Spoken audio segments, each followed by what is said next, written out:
Hi, I'm James Hamilton from Stumpy Nubs Woodworking Journal, and I've been using SawStop saws for years because they're great saws and they won't cut off my fingers. But SawStop isn't a sponsor. I'm not getting paid to make this video, and I have no expectation to be paid in the future. I'm making this video for another reason: to respond to countless online debates that I've seen and to dispel what I call SawStop myths. Now let me explain what I mean by myths. You can Google SawStop and find countless, thousands of arguments across social media and forums about everything from the price to the politics of the inventor. That's all opinion. Everybody has one, and that's perfectly fine. But if you're going to make an informed decision, you need to know what's opinion and what's exaggeration or internet nonsense, myths.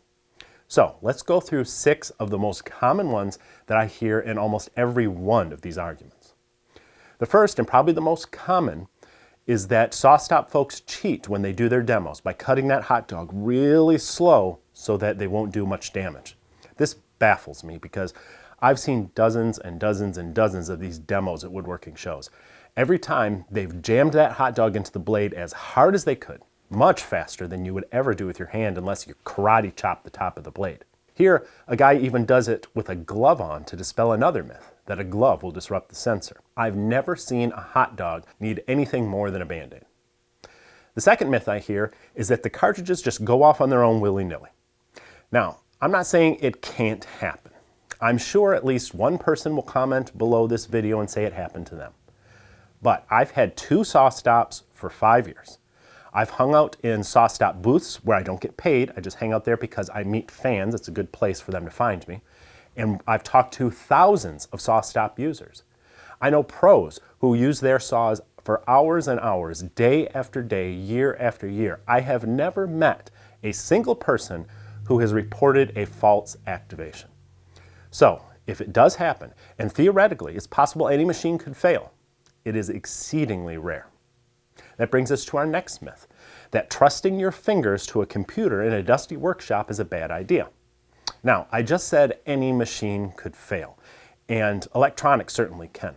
But a SawStop cannot cut you, even if it does malfunction, because it can't start if the brake system's malfunctioning. It's literally impossible.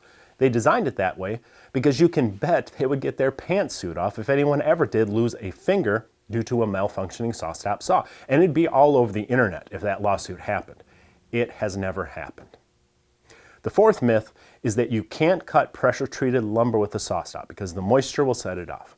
Now, I don't work with pressure-treated lumber, but let's use some common sense.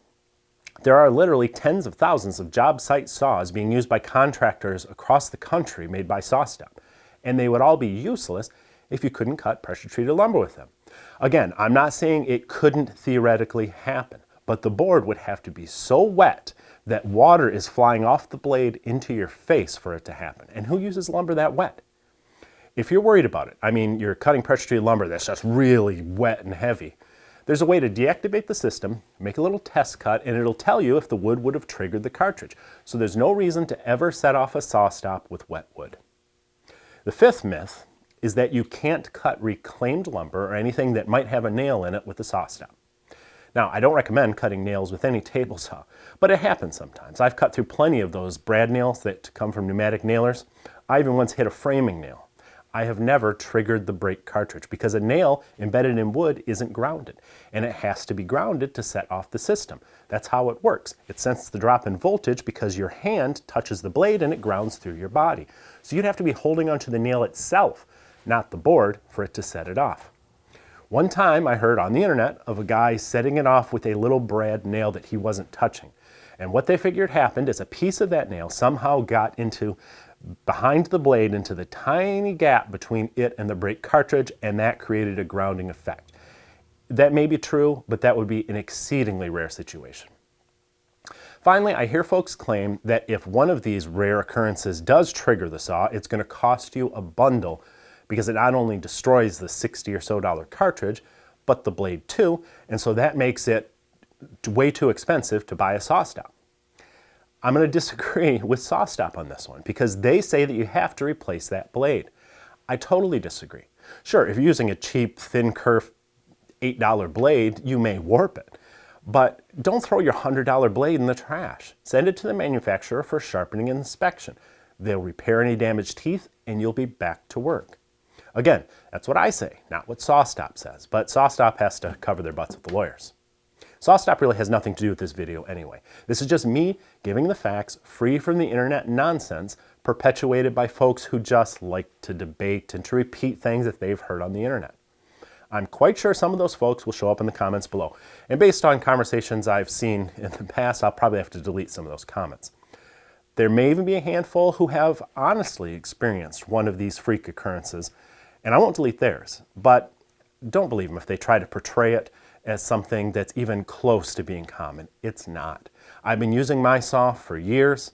I know tons of people that have been using them even more than I have. None of us even give a thought to the brake, except knowing that it's there to save our fingers if we ever need it. If you get what you pay for, then why are bandsaw blades so inexpensive at sawblade.com? Seriously, they're as good as any I've used. They come in any size you need, and they cost quite a bit less than anything comparable at the woodworking retailers. Try them for yourself at the link below this video. You'll see. Wait, don't go yet. If you're new here, please subscribe and remember to ring the bell. I would really appreciate that. Give us a thumbs up, or better yet, leave us a comment. I always read them. And be sure to check out the latest issue of Stumpy Nubs Woodworking Journal. It's always packed with tips, tricks, and tutorials designed to make you a better woodworker.